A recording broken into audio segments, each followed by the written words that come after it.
A'udzubillahi minasyaitonirrajim. Bismillahirrahmanirrahim. Assalamualaikum warahmatullahi wabarakatuh. Salam, Om Swastiastu, Namo Buddhaya, dan salam kebajikan.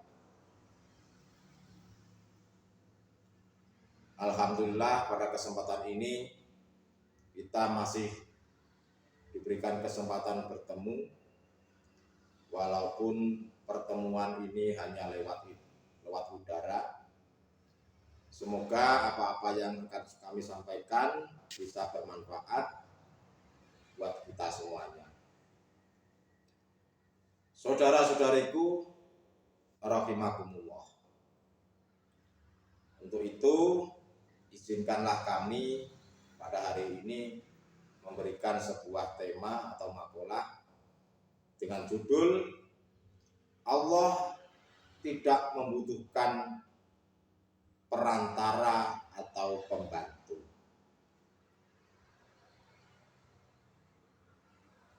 Saudara-saudariku, dimanapun Anda berada, bahwasanya setiap manusia ini kebanyakan mengajak untuk beriman selain Allah. Jasad ini, manusia ini dibekali oleh Allah sebuah akal untuk beriman terhadap selain Allah, sehingga muncullah akan kepercayaan dari akal bahwasanya yang berperan, yang berbuat, yang bertindak adalah selain Allah.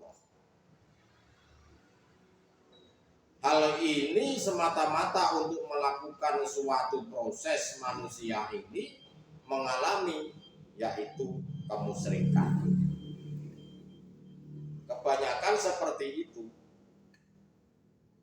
Sebelum kembali kepada iman yang benar, akal ataupun roh ini mengalami suatu proses kekufuran terlebih dahulu. Ini juga berlaku terhadap siapapun, termasuk diri saya, diri kita. Hal ini ada kaitannya dengan sabda Allah bahwasanya diri manusia ini, yaitu roh yang kami maksud, diberikannya suatu ujian oleh Allah Subhanahu wa Ta'ala sebelum roh ini ditiupkan ke dalam jasad.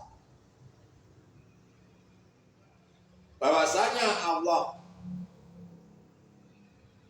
menciptakan manusia ini dengan dasar untuk dijadikan seorang pemimpin atau seorang khalifah di muka bumi ini. Karena sebelum roh ini ditiupkan ke jasad, bahwasanya roh ini sudah melakukan sebuah perjanjian dengan Allah, di mana perjanjian itu adalah alastu birabbikum. Apakah engkau nanti akan mencintaiku? Apakah engkau nanti akan selalu bermunajat terhadapku? Apakah engkau selalu mengingat engkau? Apakah engkau akan selalu mengingat terhadapku? Pada saat roh sebelum ditiupkan ke jasad ini, semuanya roh menjawab, yaitu qalu bala sahidna, yaitu ya Tuhanku, aku akan selalu menyembah engkau, aku selalu bermunajat kepada engkau, dan aku selalu bercinta terhadap engkau, dan aku selalu mengingat engkau. Itulah perjanjian roh sebelum ditiupkan ke jasad ini. Lalu akhirnya ditiupkanlah roh ini ke jasad. Setelah masuk akil balik, mulailah diberikan yang namanya ujian-ujian dalam bentuk, yaitu diberikan nafsu-nafsu ke dalam badan tersebut. Apakah masih setia atau tidaknya? Ternyata benar, banyak manusia ini yang melupakan Allah Subhanahu wa Ta'ala. Hal itu adalah suatu proses. Apakah apakah manusia ini bisa kembali kepada Allah atau tidak? Bahwasanya dalam satu kaidah syariat, bila mana manusia itu bisa menguasai akalnya, maka dia lebih baik daripada malaikat. Dan apabila manusia itu hatinya terkuasai oleh nafsunya, maka mereka lebih jahat daripada hewan. Dan semua itu mengandung pelajaran-pelajaran terhadap kita. Berhubung kita manusia ini tidak memperhatikan ajaran-ajaran atau ajakan Rasulullah Shallallahu Alaihi Wasallam, maka manusia itu terjebak oleh budaknya hawa nafsu. Inilah faktanya, bahwa kita sebagai manusia sebelum mengalami kefitrahan atau sebelum mengalami kesucian hati atau rohani ini, itu mengalami yang namanya proses kemusyrikan. Saudara-saudaraku rahimakumullah dimanapun Anda berada, bahwa Rasulullah Shallallahu Alaihi Wasallam diperintahkan oleh Allah untuk mengajarkan ajaran-ajaran dinul haq seperti ini. Wahai katakan Muhammad, bahwa segala puja dan puji itu hanya diberikan kepada aku, yaitu kepada Allah Subhanahu wa Ta'ala.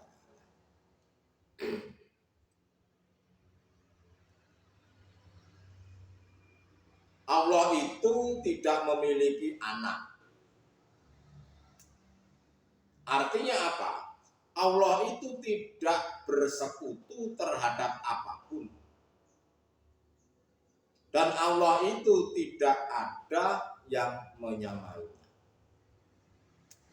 Tatkala hatimu beriman selain Allah, berarti Anda telah menuduh bahwa Allah itu berserikat atau Allah itu membutuhkan pembantu.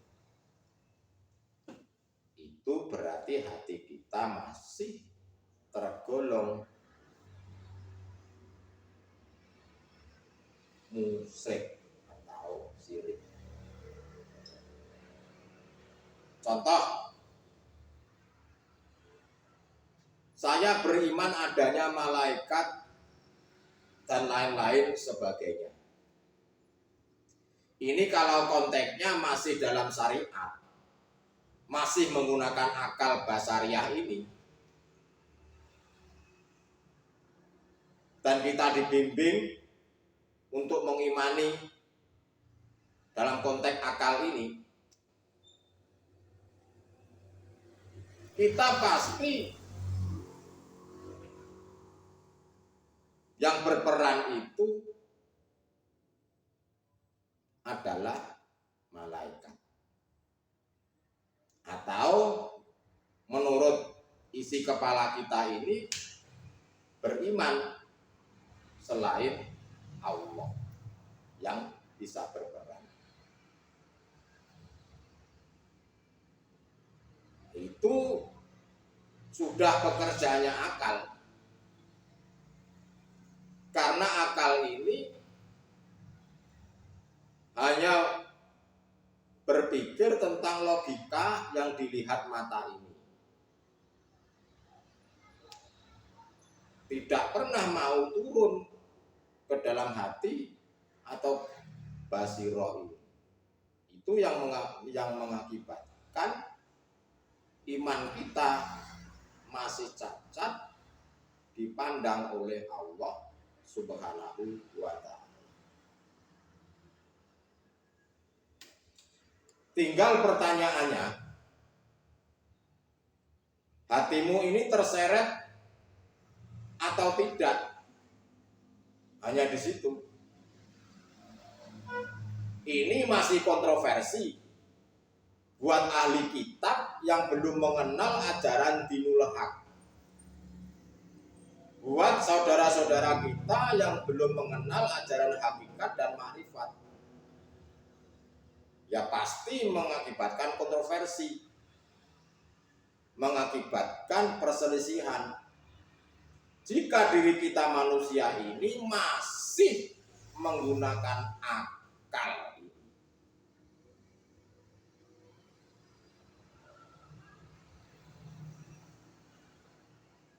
Saudara-saudariku rahimullah dimanapun Anda berada, itu hanya bisa dipahami oleh ahli zuhud atau orang-orang yang imannya sudah diihsan. Iman yang tidak membandingkan Allah kepada sesuatu apapun. Bahwasanya Allah itu tidak beranak, Allah itu juga tidak pernah memerintahkan kepada siapapun. Ini hanya bisa dipahami oleh orang-orang yang sudah ihsan atau yang kami sebut adalah ahli zuhud atau orang yang sudah ma'rifatun. Allah itu tidak butuh siapapun. Allah itu tidak butuh perantara. Dan Allah itu tidak butuh pembantu.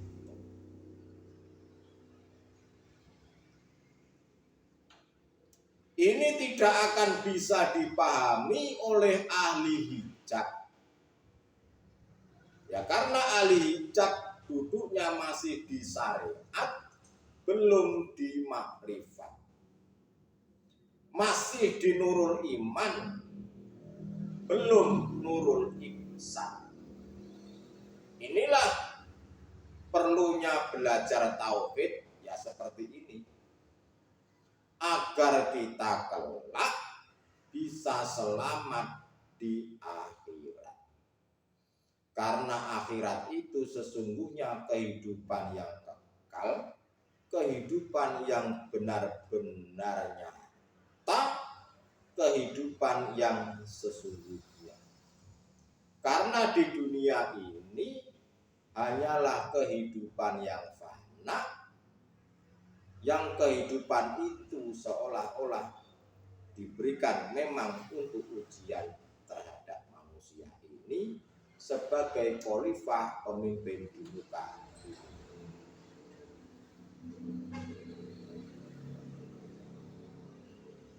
Dan manusia ini mengalami proses beberapa tahapan,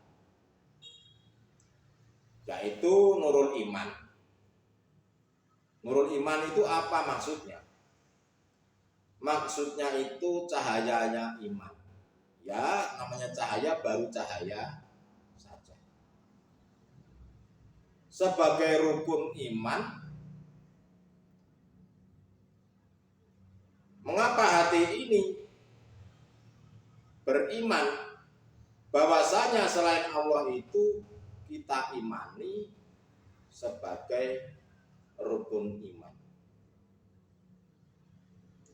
Karena manusia ini harus melewati yang namanya proses terlebih dahulu. Yaitu wajar, karena yang namanya saja proses. Ibarat kata kalau kita dari bayi sampai dewasa itu juga harus lewati proses. Ya tidak apa-apa, tidak masalah. Ya, memang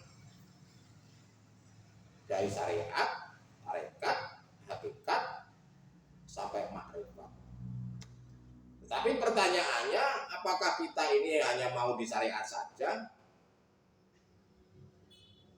Ya tentu bagi orang-orang yang berakal dan beriman, tentu tidak mau duduk di situ saja.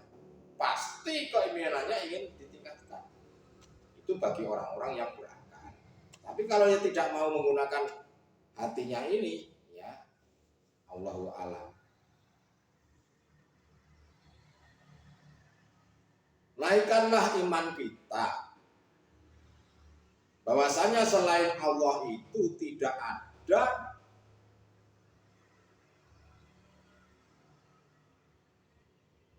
dan tidak memiliki peran apapun. Mulai dari proses hal ini, bahwasanya malaikat itu masih diperintah oleh Allah, seakan-akan diperintah oleh Allah malaikat itu, seolah-olah. Nah, itu masih proses. Lalu tingkatkan iman kita lagi untuk menuju ke akad, untuk bisa mengesahkan Allah, mengesahkan Tuhan. Akhirnya muncullah untuk menetapkan bahwa di dalam hati kita ini, bahwasanya di dalam diri malaikat tanpa adanya hidup, yaitu Allah, malaikat itu laksana patung. Seperti kita ini. Kita ini juga laksana patung. Malaikat juga laksana patung. Iblis juga laksana patung.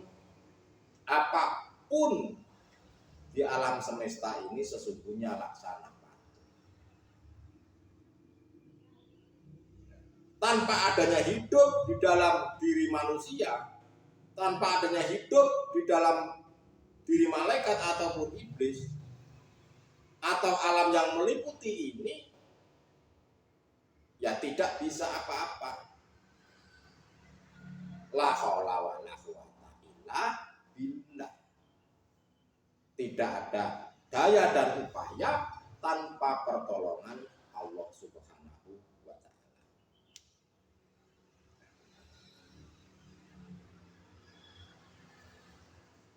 Lalu kita tingkatkan lagi iman kita dan sampailah ke iman ihsan, yaitu hakul yakin, di mana itulah Allah sendiri yang mencabut nyawa, bukan malaikatnya sesungguhnya seperti itu. Termasuk di diri kita ini.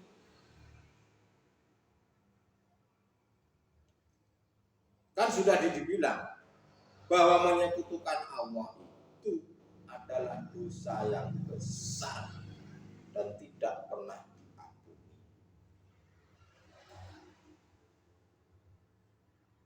Untuk itu, bisanya ke iman ihsan atau hakul yakin, bisanya kita ini duduknya iman kita sampai ma'rifatullah, ya harus melalui proses tadi, tahapan-tahapan dari syariat, tarekat, hakikat sampai dengan ma'rifat.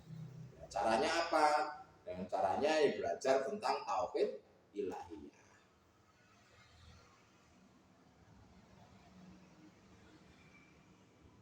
Yang namanya qul huwallahu ahad, mengakadkan Allah, mengesahkan Tuhan, yaitu antara iman-iman seperti itu ya kita ringkas jadi satu. Semuanya yang berperan, semua yang berbuat, semua yang berafal hanyalah mutlak, yaitu hidup, yang kami sebut adalah Allah Subhanahu wa ta'ala,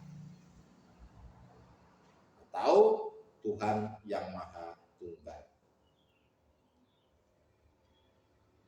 Untuk itu saudara-saudaraku, saya hanya menghimbau, mengingatkan saja, tatkala saudara-saudara mau diingatkan, itu bagi yang mau. Jadi kalau nggak mau ya terserah. Pada dasarnya iman kita harus kita tingkatkan sampai dengan ma'rifatullah. Karena dengan sebenar-benarnya iman, sebenar-benarnya kita ihsan, hakul yakin, itulah yang bisa menyelamatkan kita, baik dunia maupun akhirat. Rabbana atina fid dunya hasanah wa fil akhirati hasanah wa qina adzabannar. Kesimpulannya adalah pada kesempatan hari ini bahwa Allah itu tidak membutuhkan seorang perantara ataupun pembantu. Itulah saudara-saudaraku yang sedikit saya sampaikan. Mudah-mudahan bermanfaat. Mudah-mudahan di lain hari kita bisa masih diberikan kesempatan untuk bertemu, dikasih umur yang barokah. Terima kasih. Usikum manasibitawallah. Wassalamualaikum warahmatullahi wabarakatuh.